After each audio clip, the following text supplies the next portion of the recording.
for hosting outside of ESI, so maybe that's a good thing. Forces us to get out a little bit instead of forcing you to trot up the hill.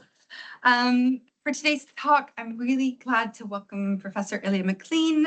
Ilya is a professor of global change biology at the Center for Ecology and Conservation and at the ESI.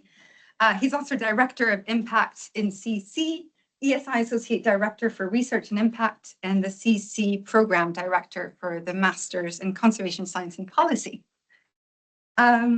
Ilya is an applied ecologist who's broadly interested in understanding how humans have changed the natural world and how we can preserve it and restore biodiversity. And I just wanted to give just a few examples of the impact of his work, which is evidenced by the fact that, for example, since 2017, he has been a member of the Cornwall and Isle of Scilly Local Nature Partnership Board.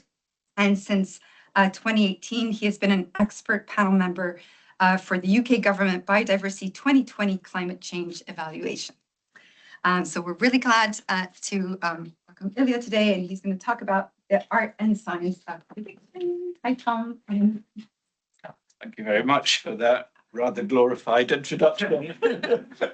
Stabbing that. So I thought I'd talk to you a bit about prediction, but perhaps the first question to ask, why on earth would we want to make predictions? And without going into a lot of detail, I think it's fair to say that really prediction does lie at the heart of academia, or at least in the scientific disciplines. Normally what we want to do is we want to sort of develop some theory, or we've got a theory about something, we want to corroborate that with evidence. We gather the evidence, and that allows us to kind of predict the way the world works. And actually, if we're not making predictions, all we're doing is essentially providing description of things. Now, in some circumstances, that might be a valid thing to do. But, you know, often we actually, rather than just describing things, we want to be able to sort of figure out how stuff works and actually sort of make predictions, typically into the future or in space or some way like that. Now, in a kind of biodiversity context, obviously, if we can make accurate predictions, or at least moderately accurate predictions, that allows us to foresee some of the events that might happen, for example, as a result of environmental changes. And therefore, one could argue that if you've got a good idea of what's coming down the road, one could therefore come up with better responses to essentially kind of come up with approaches that help biodiversity. And at this point, I should just mention actually what some of the inspiration for this work was. Some of you may have come across Georgina Mace, the late Georgina Mace. She was incredibly eminent ecologist, and perhaps did more than almost any other ecologist to really sort of highlight the biodiversity crisis and point out some of the stuff we should do about it. And a few years back, I was out in Spain, and I was working with a group of researchers from UCL, particularly John Bridle and Alex Piggott. And Georgina used to actually be the head of department before she died at UCL, and we were sort of chatting about a lot of the stuff that was really the inspiration for this talk. And actually, sort of John came up with this idea while we were out there to put this special issue of Philosophical Transactions of the Royal Society together to kind of really sort of maintain a legacy about thinking how we should reverse declines in biodiversity. And some of the sort of ideas that I'm going to talk about in this talk, they're actually in a paper that we published in that special issue. But really sort of fundamentally, the background context to what I'm talking about is ultimately with the desire to think about how we bend the biodiversity curve. Is that coming, guys? It's right. So prediction, how do we do it? Well, there's a number of ways we could potentially do it. I don't know if anybody knows anything about this photo. This is Paul the octopus. And Paul the octopus rose to fame during the World Cup in 2010, where essentially what happened is the owners, prior to Germany, particularly because it was in an aquarium in Germany, playing their football matches, they put two identical containers of food into the aquarium and put a flag of each country in one of them, and essentially the octopus decide which food to go for, and that was supposedly a good prediction of the World Cup. Indeed, successfully managed to predict the outcome of all of Germany's 7 World Cup games, which went very well because for the first sort of 6 of them, and I think he actually predicted Germany would win, and obviously became a celebrity in Germany. It went a bit awry when, unfortunately, successfully predicted that Spain would beat Germany, and that indeed happened, and then the German public called for him to be eaten, but thankfully the Spanish government stepped in and offered him government immunity and offered him state, and he was spared that fate. And indeed, he actually went on then to predict the successful World Cup winner. Now, of course, some of you might be a little bit skeptical about the kind of scientific validity of basically looking at an octopus to make a prediction. So you might turn to another animal. Now, I don't know if any of you know what this bird is, but it's a bird called a veery. It's a member of the thrush family, and it lives in North America, predominantly in the breeding season, and then sort of migrates down to South America. But it actually turns out that this particular bird, it's essentially its nesting behavior and what's called its phenology, which is the timing at which it basically starts nesting, turns out to be almost as good as the NOAA, which is the official kind of weather service in America, at predicting the intensity of hurricane seasons.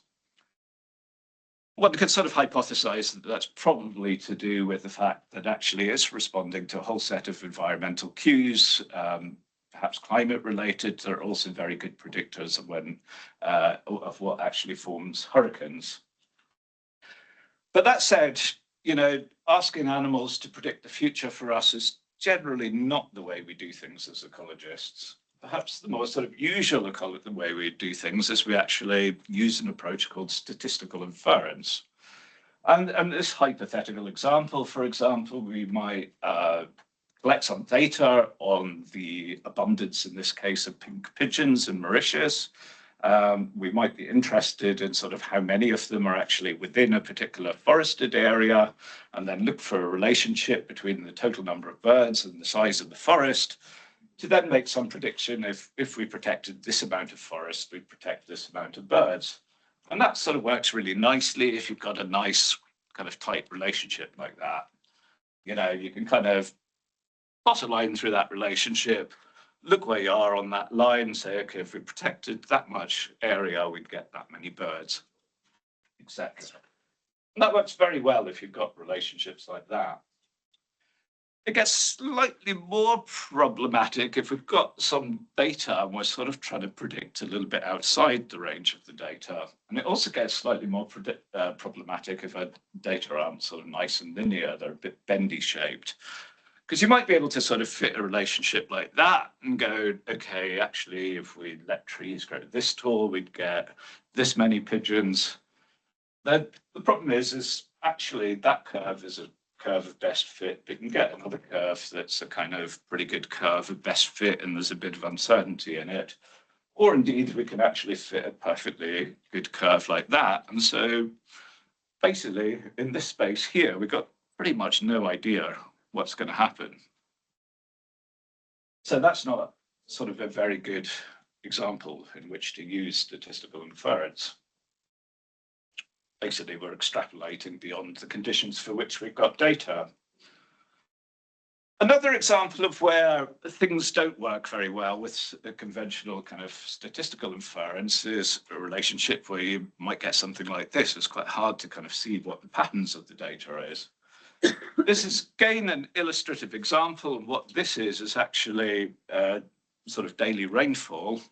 And this is a sort of measure of the plant greenness. I've kind of done something with these data to illustrate a point. They're not 100% real data. The rainfall data is real, but the plant greenness thing is not real. You can see no relationship there. Now, the relationship is actually masked there. And the reason it's masked is because, quite realistically, in a biological world, you would expect a delayed response to rainfall. You know, a plant doesn't instantly turn green if you water your plants in the house. they don't instantly turn green. So actually, if you've got some kind of delayed response to whatever the environmental cue is that you're interested in, you really might not do a very good job at being able to detangle those cause and effect or those apparent sort of patterns in your data that allow you to make statistical inference. Another example where it doesn't work very well is probably anybody who's done a PhD in ecology and ended up with a data set like this has been a bit disheartened. Actually, this has got an absolutely perfect relationship. I'm just not telling you what it is in this graph. It's actually a measure of the angle of the sun above the horizon. And the angle of the sun above the horizon just follows a typical cyclical pattern. And basically, unless you know that there's a kind of cyclical pattern in the data, you've got really no hope of being able to work out what the statistical relationship between one and the other is. But if you do know that, you can predict it with near 100% accuracy. I mean, the margins of error are tiny in people's ability to predict sort of when the sun rises, how high the sun is above the horizon, etc. Now, essentially, we can sort of conclude from that slightly silly range of examples, the point of which will become clear in a minute, that basically statistical inference, the approach that for years and years ecologists use to make predictions, it works very well where you've got sort of good sensible shapes between one variable and another. It also works well if you're not sort of trying to extrapolate into the future necessarily. Where it doesn't work very well is if you are trying to extrapolate into the future or some of your relationships are a bit non-linear, and particularly if there's kind of time delayed responses and things like that. And then the question is, you know, which is true of biodiversity's response to environmental change? How should we be approaching this problem? I guess before I sort of go on to that, there might be a question to ask, well, what's the actual alternative? Now, if we move to fields outside ecology, of course, there are some very good alternatives. So this is actually a picture of Halley's Comet. For those of you who don't know about Halley's Comet, it was so named after Edmund Halley, who already way back in the 17th century, having sort of read Isaac Newton's work on sort of how gravity works and how motion works and things like that, said, okay, hang on a sec, I can actually predict the return time of this comet, and I'll predict pretty accurately when we'll be able to see it in the night sky. And indeed, he successfully did that. And, you know, so already way back then, they were developing these much more sort of mechanistic, basically how stuff works to make predictions. Or another example of that might be if you look at the tides, if you want to sort of predict when the tides are, you can go to a tide book. If you're particularly astute, you'd probably get the 2025 version rather than the 2024 version, but nonetheless, I didn't have a photo of that to hand. But what they're doing there is they're not sort of essentially using statistics to make predictions. They basically understand how the moon and the sun's gravitational pull on the tides works. They're basically actually looking at the underlying processes rather than trying to draw relationships through patterns.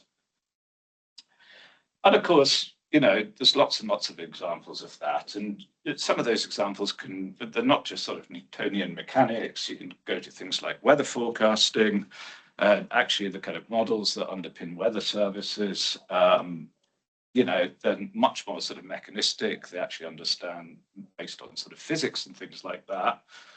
Now, of course, those forecasts aren't always accurate, as indeed is the famous case where back in the 1987 storm, when Michael Fish very famously declared that a woman had phoned him up from Cornwall, told him that there was a hurricane on the way, but he declared, nope, that's not what the weather forecast says, no need to worry. And unfortunately, a hurricane did indeed hit. So point is, lots of examples of mechanistic models. We've also got to remember they don't always go right, but there's perhaps not a reason to sort of completely dismiss them.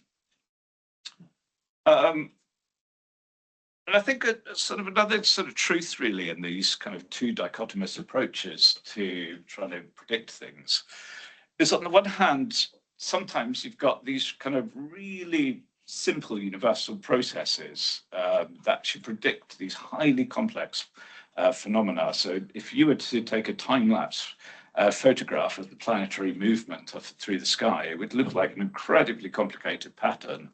But actually, it's just a set of simple rules that leads to that highly complex pattern.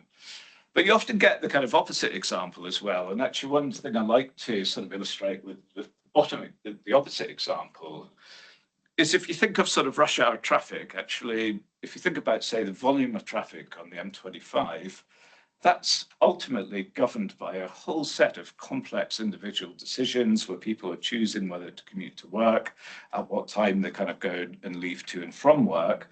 But basically, you know, those highly complex set of interactions lead to very clear emergent phenomena. You can almost guarantee that if you go to rush hour on a Friday, you're going to be hit by heavy traffic on the M25. You don't need a sort of complicated individual-based model to predict that. It's just kind of, you know that, right?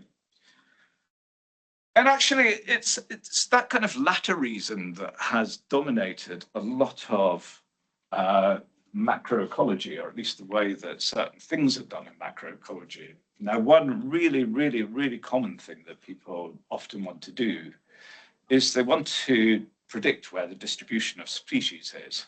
So, for example, they might ask questions about how does climate and habitat affect where species can occur?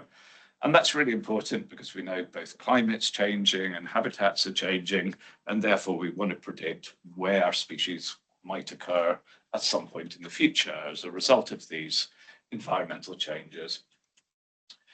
And the kind of reasoning behind the approach that people normally use is this kind of statistical approach where you just say there's very clear patterns in where species occur. We can very closely link them to climate or habitat. And therefore, sort of common sense tells us that if we can sort of establish that relationship, then we can predict into the future and therefore predict how climate and habitat change affect where species would occur. And that's, of course, important if we want to sort of determine declines, etc. And the key thing is it's sort of very powerful approach, but it's process implicit. And in some ways, it's actually the fact that it is a powerful approach that is its limitation. So the advantage of the approach is you don't really need to understand much about what's going on, but you still get this sort of strong relationship. Now, of course, the other approach really that one could go through is to say, okay, well, actually, let's think about this much more mechanistically. Sorry, I'm just going to actually close this little.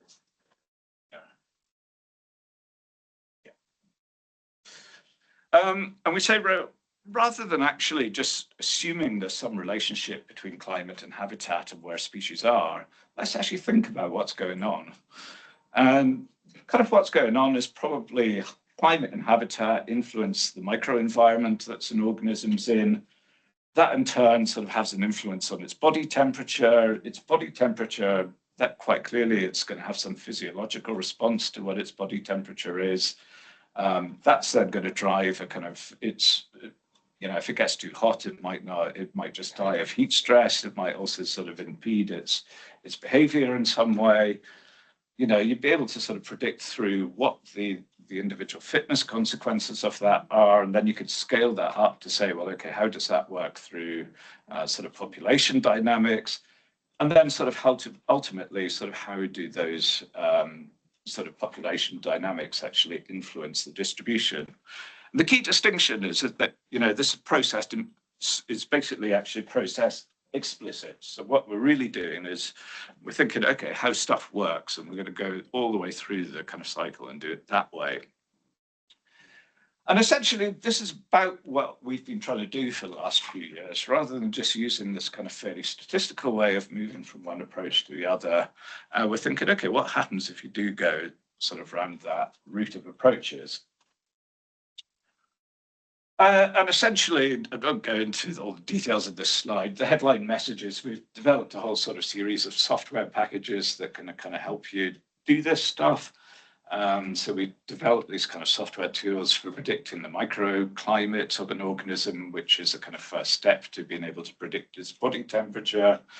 And I've also, you know, you can just apply these models quite easily in real landscapes. We've made them very easy for people to use. You can automatically download the data that you need to drive them, and then you can get these kind of surfaces, which can be sort of hourly predictions or daily predictions, whatever you want, really. And then we've been sort of going through the next stage. I've particularly been working with a chap called Mike Carney, who's a professor out in Australia. And he's really pioneered this approach called, well, maybe he didn't pioneer biophysical ecology, that started a bit before him, but he really pioneered the approach of using this microclimate data to actually predict what the fitness consequences of an animal is. And basically, or indeed a plant, actually. But basically what he's doing is, and I can sort of explain it in this next slide, is you treat an animal like something that you can apply a bit of physics to. And you say, okay, that particular animal's got a mass budget. Basically, if it's got to survive, it's going to eat food, it's going to lose some of that food, it needs water, it kind of it loses some of it, it has to respire as well. And you can kind of work out, okay, does it get enough food to stay alive, etc., etc. The organism's also got an energy budget. It basically absorbs solar radiation, and it can sometimes get too hot if so it's therefore got to regulate its body temperature in some way. It does that by sort of evapotranspirative cooling if it's a plant, or just through a kind of respirative cooling if it's an animal. And of course, if it's too cold, what it's actually got to do is it's got to have some sort of metabolic requirement that maintains sort of its body temperature. So, like if you guys are too cold, basically your internal metabolism kicks in. What happens is you actually use up more energy if you do that. So you need more food. So you can get this kind of mechanistic link between sort of what an organism needs and its external environment. And then the sort of fancy bit is you can actually sort of predict how all that sort of changes through time using this set of models called dynamic energy budget models. And you can ask, okay, how is that energy then sort of partitioned towards growth, maintenance, reproduction? And you can simply sort of ask the question, okay, if something like a frog is living in a kind of rainforest somewhere, is the climate suitable enough that it can actually spend enough time outside of the shade to get its food? It doesn't lose too much water, that eventually if it's getting enough food, it's actually storing enough energy to be able to reproduce, survive. And you're going through this sort of full mechanism, so you can actually predict, well, ultimately, could it actually survive in that location? Now, individual sort of survival isn't the sole sort of process that actually determines whether a species can occur or not. So, ultimately, if a species can't survive in an area, probably the population will go extinct. But that might not happen immediately. You also need to sort of think about the population dynamics. So we've been developing this other sort of it's essentially a computer simulation software where you can model all these kind of spatial population dynamics and actually work out what happens to organisms if you change different assumptions about their life cycle. And I'll illustrate that in a bit.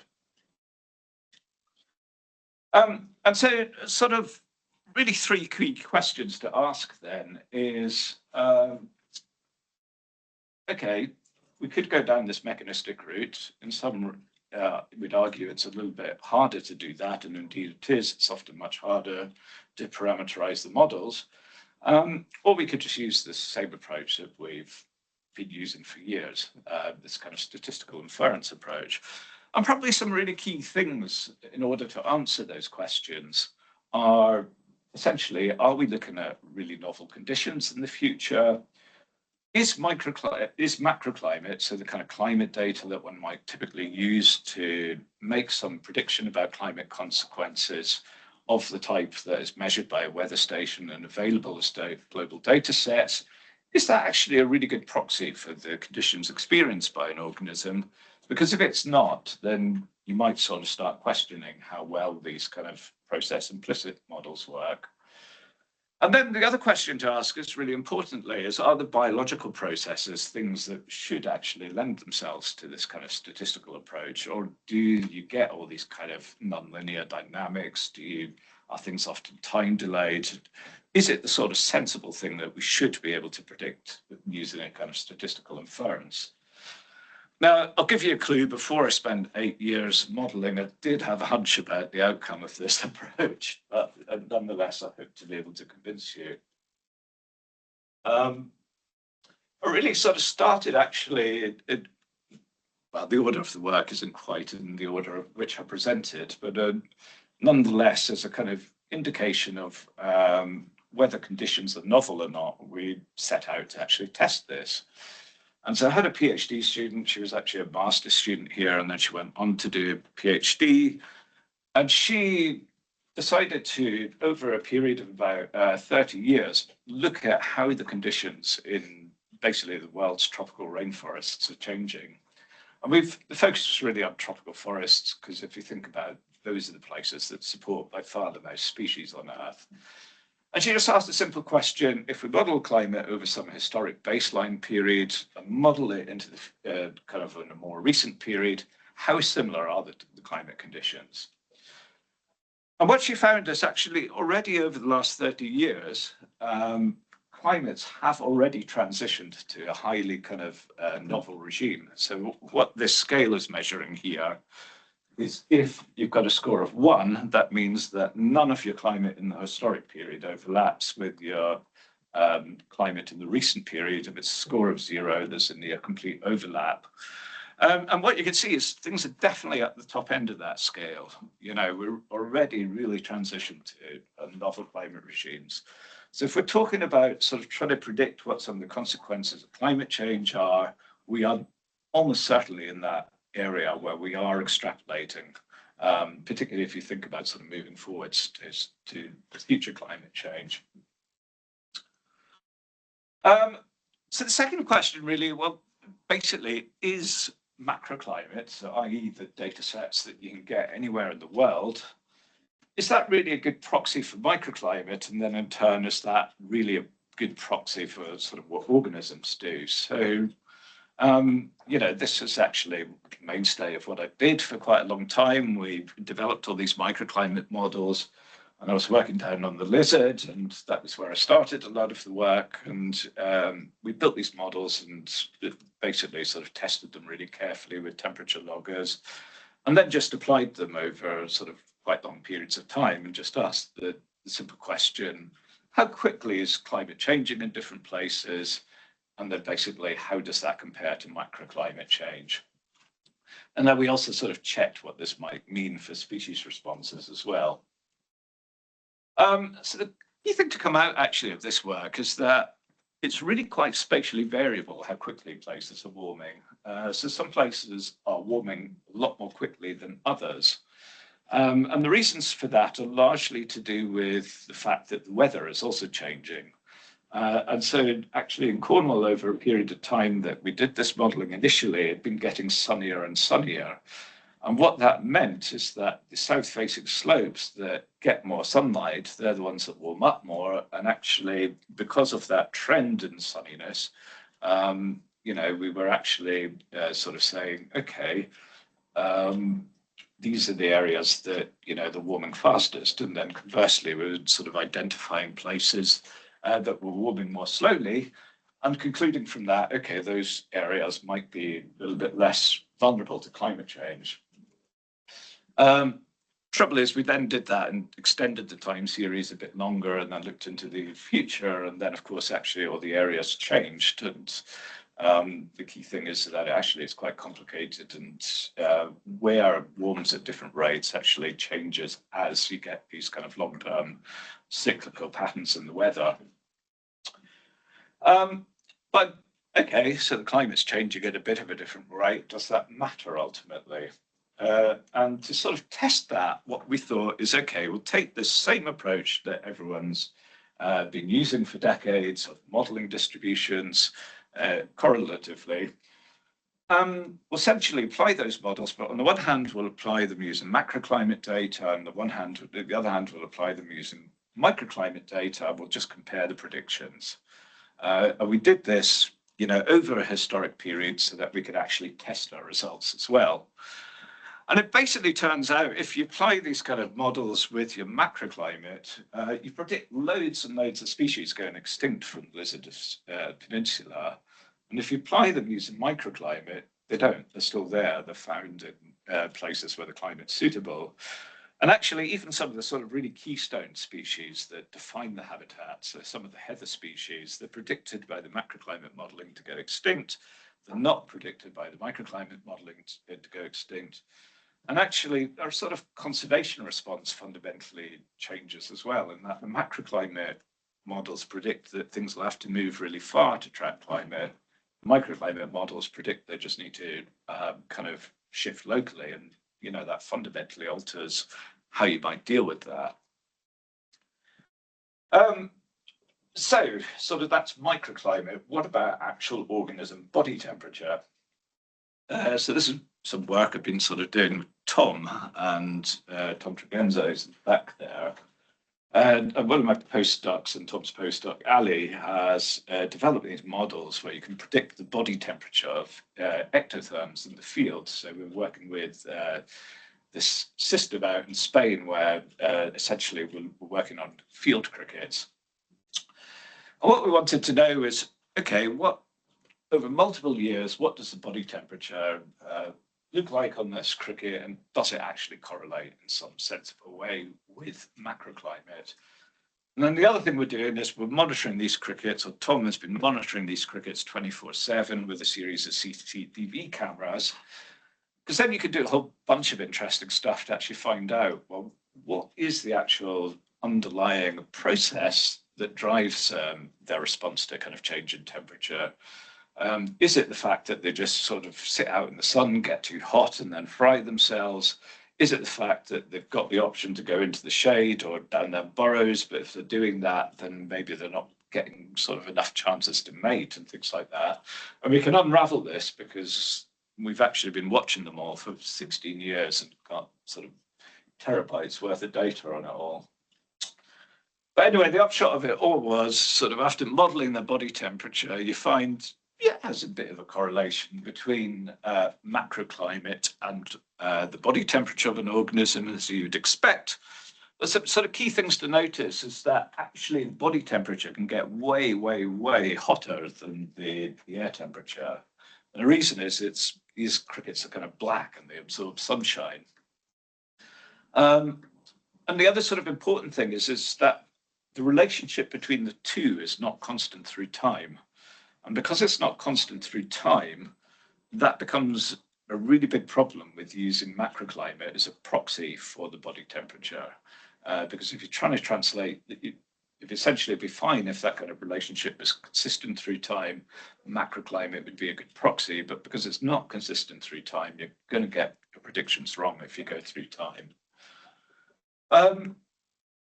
So that was with a sort of little cricket. But Marcus, who's also in the room, has been doing some work with butterflies, and butterflies are a little bit more complicated. And that what they can do, particularly if they're white butterflies, is they can hold their wings out like that, and the wings can actually act as a photovoltaic concentrator, and they kind of reflect radiation that bounces down onto their thorax. And so they're essentially sort of really adept at controlling how much sunlight goes down onto the thorax. And that means that they're really sort of basically flexible at how they can maintain their body temperature. And so what essentially we found out is that if a butterfly kind of flaps its wings, it can easily alter its temperature by about 500 years of climate change. Now, if we're using that approach where we're sort of worried about climate change of 2 degrees into the future, and we're using a kind of fairly crude macroclimate type model, but all a butterfly needs to do is flap its wings, you're going to get into some problems if you're not, really accounting for that possibility. And so actually sort of where we're sort of taking this next is, again, this was the sort of work out in Spain I mentioned, but here we're working it out on the outskirts of Madrid and the Sierra de Guatemala, and with a sort of team of researchers at UCL.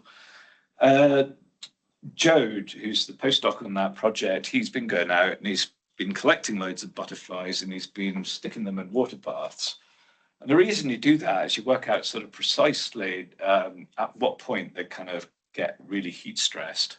It's a bit of a kind of cruel, but it's not always sort of actually terminal. Basically, you kind of get them before they completely die. And then what we want to do is actually look at what the kind of thresholds are across different species. And then we basically want to ask the question, in a real environment, are they getting hot enough that they could actually go wiped out physiologically because of climate change? And the answer is, well, there's sort of mixed pattern really, but certainly the answer is that yes, we're getting really quite close to that pattern, that kind of critical threshold. And there's a few things just to draw out here. So one of the things is that actually the thresholds, even though you've got this kind of spread in the data for different species, it's quite narrow. So it's actually, what that's basically saying is lots of species in a given area have a fairly similar threshold. And so what that means is once you cross that threshold, you're not just wiping out one species, you're potentially wiping out lots and lots. But before you get to that threshold, kind of things would be okay. The second point to sort of work out, to sort of draw out, is actually if you look at the climate already, certainly in the lowland, you actually model the body temperatures, you can see it's getting pretty close to that threshold. Some of the extreme temperatures are definitely exceeding the thresholds for species already. So that's sort of down in the lowlands. We're in the process of sort of working out exactly how that maximum body temperature in different environments changes across the whole study system. But certainly in this study system where we've kind of just gone through all it would take is a little bit of climate change, and rather than it being a gradual response, you could actually push it where you get a kind of catastrophic simultaneous effect across lots of species, just because you've crossed a kind of critical threshold. And then you could think about your sort of ability to predict that critical threshold. If you were using a statistical approach, it would be quite hard actually. Now that was sort of ectotherms, and we've been doing something a bit similar with endotherms as well. So essentially what I've built is this kind of foraging model. And what you can do with this model is you can simulate an organism moving around its real environment, and you can simulate the way it would forage as a function of sort of different food density and things like that. And we can also sort of model all the energetics of that. So we can model sort of what its actual energy requirement is in terms of food, given a set of climate conditions, etc., as they vary through time. And from that, you can sort of basically work out what the individual survival would be as a function of fluctuating sort of heat stresses on the organism. And we've got this sort of versatile platform where you can simulate an organism sort of moving around the food patch, finding food. You can play around with different food densities, etc., etc. We've played around with this a bit with oyster catchers, partly because actually with oyster catchers, if you wanted to pick a species about which a lot is known about foraging, you would pick this one because there's been stacks and stacks of work. People know a lot about what it eats, what the energetic requirement, well, basically what the calories in the food are, what the prey density looks like, how it's distributed, etc., etc. And you get this kind of, you can kind of simulate just how it sort of functions as the prey density increases and how the survival probability changes. And you get exactly the kind of pattern you would expect. If there's loads and loads of food, it's got a really high chance of survival. If there's not much food, it's got a really low chance of survival. You know, this would be kind of in theory the thing that you could predict pretty easily using a simple model that's just a bit more kind of correlative, except for one thing, is that there is this kind of critical threshold here of a certain amount of prey that it needs to get to sort of meet its energetic demands. And that critical threshold is not something that you can predict easily. It turns out actually it's really sensitive to what the weather conditions are at a kind of hourly interval. So, that would be a really quite difficult thing to just get insight through some kind of observational study.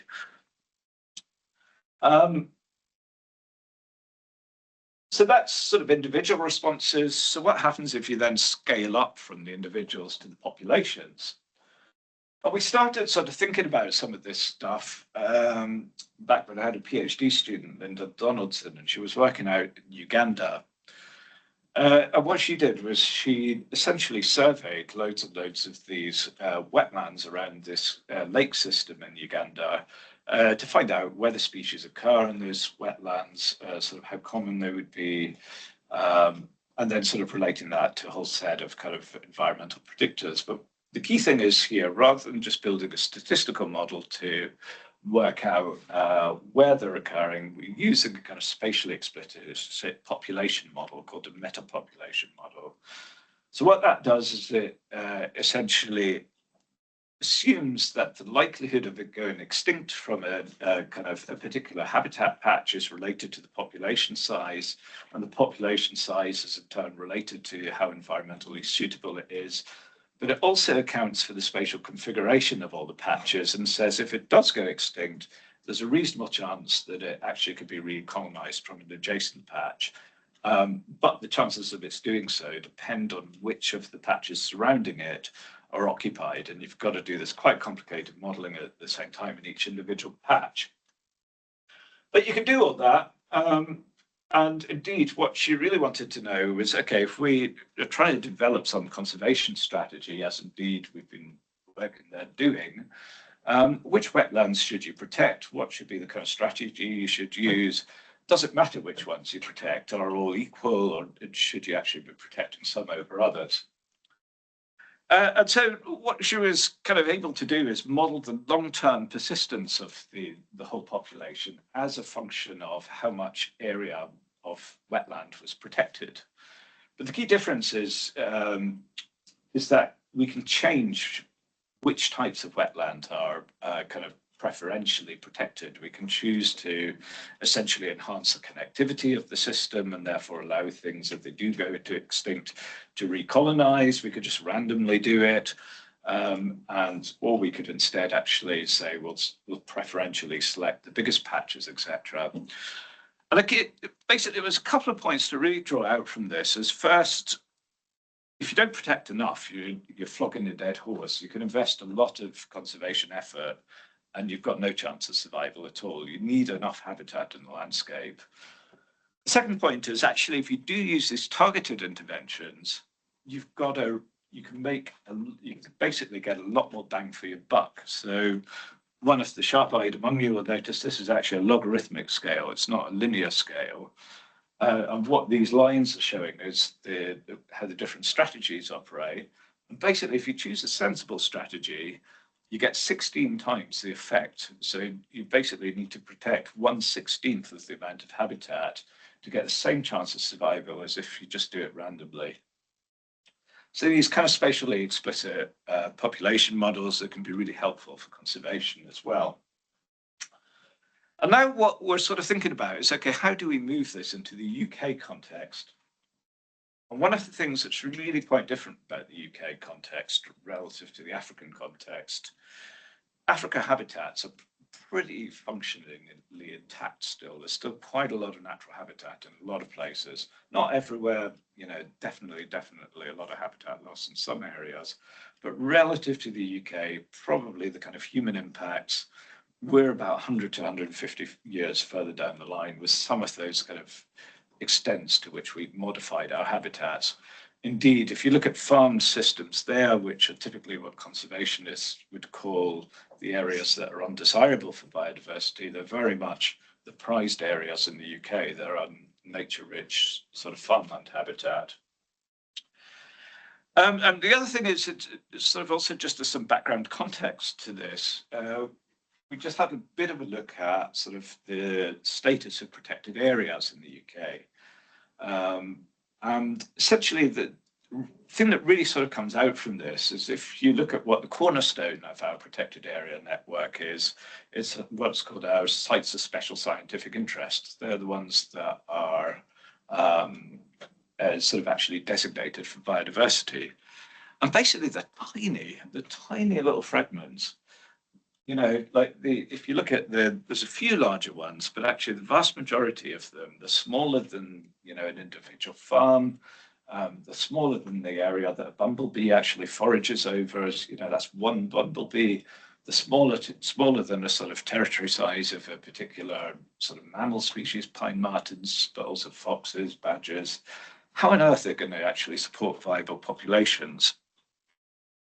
So it sort of, and the other thing is, of course, we have got these larger areas, but they're not really designated for biodiversity.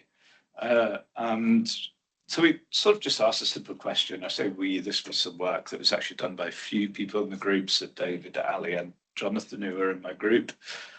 And we just thought, well, okay, if we look at bird extinctions in the UK that have happened over the last sort of few decades, we've got really good data on that. Are they higher in the wider countryside than they are in protected areas? And it basically turns out, no, they're not higher at all. So anyway, this is sort of background context to the fact that in Britain, we're normally dealing with a highly fragmented set of habitats that are really nature depleted. And we want to sort of understand a bit more where we can go from that.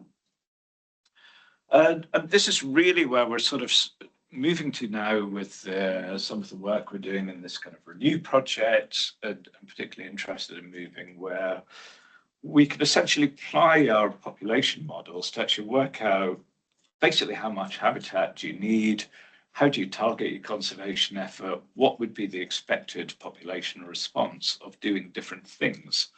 And we built this package that's it's really sort of computationally, it's optimized for computational performance. And the advantage of doing that is severalfold. One is, you know, these models can be a little bit hard to parameterize, but if you can run them really, really quickly, you can sort of almost use them like statistical inference. The other thing is you can just very quickly check what the outcome of making different assumptions are to sort of test to where your models are most sensitive. But just as a kind of illustrative example, I picked a species. This is actually a marsh tit. It's a woodland bird. It's sort of common, but it's declining quite rapidly in Cornwall. And actually, we've modeled a simulation here, parameterized it in a fairly realistic way, where we're saying, okay, what we're not going to do is we'll not change the environment at all. We'll simply set the model up so that the population dynamics are such that the number of offspring it has isn't quite enough to compensate for survival. And what we'll do is we'll allow that to be spatially variable across the landscape. So these, you know, survival rates higher in high quality habitat, etc. And you can just sort of watch what happens essentially. We could if the animation worked. That's a bit annoying. So yeah, sorry, I had an animation in there, but it's not working properly. So, but I can sort of describe actually, just in terms of what you tend to see, is it starts out in lots of patches, and it's sort of inhabiting these patches, but quite quickly what happens is it's lost from all the suboptimal habitat, but then it survives for a kind of remarkably long time, actually, in some of the highest quality habitat. And then eventually, after about 100 years, it goes extinct. So, and that's kind of a phenomenon that you really do observe, and in nature, you sort of see things that kind of inexplicably going extinct when you haven't really changed your environment, but you know things are still declining. But the really sort of key point for sort of illustrating that is actually if you've got some environmental change, the eventual outcome of that can be almost 100 years later. It's not necessarily concurrently with when you've got your environmental change. Now, if you think back to the original way that those correlative distribution models were working, sort of fitted, what you're normally doing is collecting some data on the environment, collecting some data on where species occur at the same time, sticking the two together. That's not going to work if, you know, your delayed response is up to 100 years later. So really, you need these kind of population models to understand the responses. And now this is sort of direction we've been moving in. So, Davron's actually working with a species called a willow tit, which, believe it or not, is different from marsh tit, some subtle differences. It's got very different habitat, and it's declining even more quickly than the marsh tit, and we're trying to work out, what can we sort of step in and do the right interventions to stop it going extinct. I've had Rachel Jones, as another PhD student I've shared with butterfly conservation. She's been doing some really cool work on some of the UK butterfly species. And what she showed is that actually, even in these fragmented landscapes, you can compensate for that by doing local site management. So you can basically work out, okay, we've got two kind of approaches. We can take landscape scale conservation, or we can do site management. And you can overcome some of the fact that you've got all these highly fragmented habitats if you are doing enough good site management. And that David, for instance, will be trying to apply some of these kind of models to birds in the next few years to really sort of get to grips with how this stuff works for a big chunk of UK biodiversity. And so I think we can sort of return to original three key questions. I'll answer those. And I think, yes, indeed, the conditions really are novel in the future. We've shown that quite conclusively, at least for tropical forests. Macroclimate isn't really a good proxy for the kind of temperatures that an organism experiences. And yes, these biological processes, they're definitely time delayed, they're complicated, they're non-linear, you've got thresholds, you've got tipping points, all the rest of it, which just don't lend themselves to this kind of statistical inference. And so, really what I'd sort of advocate for is that actually we should, as ecologists, be moving quite comfortably in that space. Of course, these correlative models have their approach, their strengths, and they're easy to use. But we shouldn't automatically reach for them. We shouldn't automatically sort of say, okay, that's the approach we'll use, and not consider the kind of underlying mechanisms. And so, these process-based approaches, they really have got a lot of potential to really answer these kind of questions a lot better.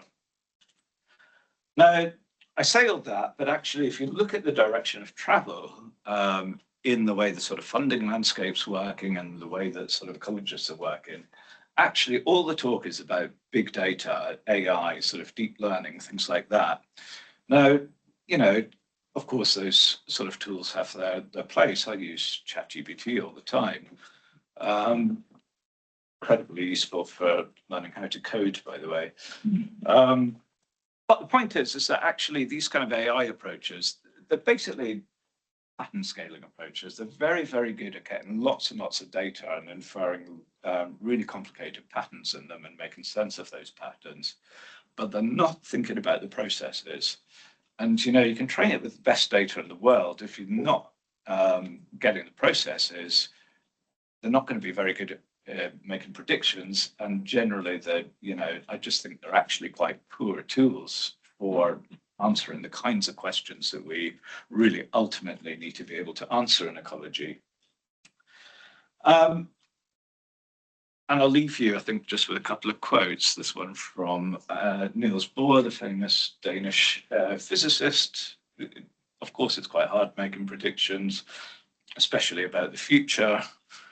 And then this one from Douglas Adams, which is always a bit of a favourite of mine. It's, of course, a bit of a lost cause trying to accurately predict the future, but ultimately, in a world that's changing rapidly, we do need to be able to do so. And I'll leave it there.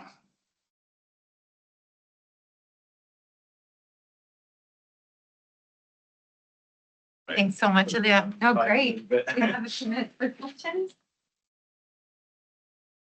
Maybe from also online.